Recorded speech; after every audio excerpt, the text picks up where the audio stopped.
By lunch, we have a plan. By early afternoon, we are poised to carry it out. I help Rue collect the place and place the wood for the first 2 campfires. The third she'll have time for on her own. We decide to meet afterward at the site where we ate our first meal together. The stream should help guide me back to it. Before I leave, I make sure Rue is well stocked with food and matches. I even insist she take my sleeping bag in case it's not possible to rendezvous by nightfall. "What about you? Won't you be cold?" she asks. "Not if I pick up another bag down by the lake," I say. "You know, stealing isn't illegal here," I say with a grin. At the last minute, Rue decides to teach me her mockingjay signal, the one she gives to indicate the day's work is done. It might not work, but if you hear mockingjays singing it, you'll know I'm okay. Only, I can't get back right away. "Are there many mockingjays here?" I ask.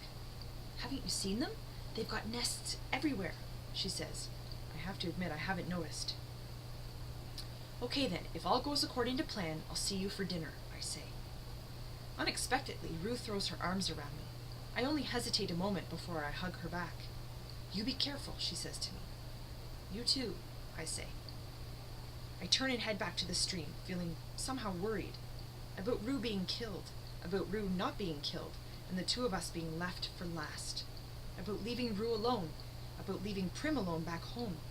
No, Prim has my mother and Gail and a baker who has promised she won't go hungry. Rue has only me.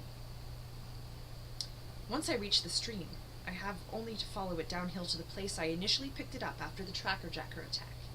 I have to be cautious as I move along the water, though, because I find my thoughts preoccupied with unanswered questions, most of which concern PETA. The cannon that fired earlier this morning, did it signify his death? If so, how did he die? At the hand of a career? And was that in revenge for letting me live? I struggle again to remember that moment over Glimmer's body when he burst through the trees. But just the fact that he was sparkling leads me to doubt everything that has happened. I must have been moving very slowly yesterday because I reached the shallow stretch where I took my bath in just a few hours. I stopped to replenish my water and add a layer of mud to my backpack. It seems bent on reverting to orange no matter how many times I cover it. My proximity, or closeness, to the careers camp sharpens my senses, and the closer I get to them, the more guarded I am, pausing frequently to listen for unnatural sounds, an arrow already fitted into the string of my bow. I don't see any other tributes, but I do notice some of the things Rue has mentioned. Patches of the sweet berries, a bush with the leaves that healed my stings, clusters of tracker-jacker nests in the vicinity of the tree I was trapped in, and here and there the black and white flash of a mockingjay wing in the branches high over my head. When I reach the tree with the abandoned nest at the foot, I pause a moment to gather my courage. Rue has given specific instructions on how to reach the best spying place near the lake from this point. Remember, I tell myself, you're the hunter now, not them. I get a firmer grasp on my bow and go on. I make it to the copse Rue has told me about, and again have to admire her cleverness. It's right at the edge of the wood, but the bushy foliage is so thick down low, I can easily observe the career camp without being spotted. Between us lies the flat expanse where the games began. There are 4 tributes: the boy from District 1, Cato, and the girl from District 2, and a scrawny ashen-skinned boy who must be from District 3. He made almost no impression on me at all during our time in the capital.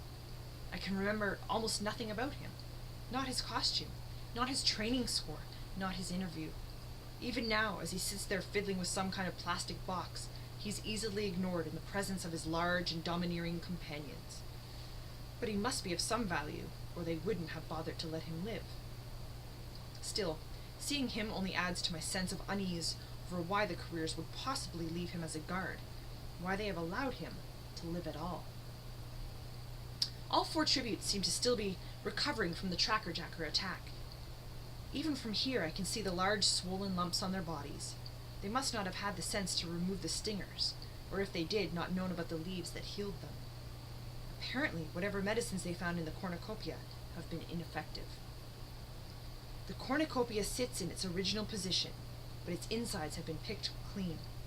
Most of the supplies, held in crates, burlap sacks, and plastic bins, are piled neatly in a pyramid in what seems a questionable distance from the camp. Others are sprinkled around the perimeter of the pyramid, almost mimicking the layout of supplies around the cornucopia at the onset of the games.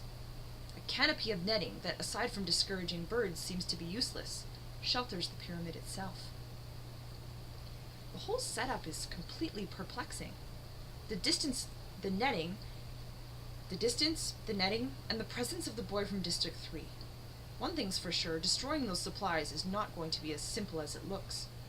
Some other factor is at play here, and I'd better stay put until I figure out what it is. My guess is the pyramid is booby-trapped in some manner. I think of the concealed pits, descending nets, a thread that when broken sends a poisonous dart into your heart. Really, the possibilities are endless.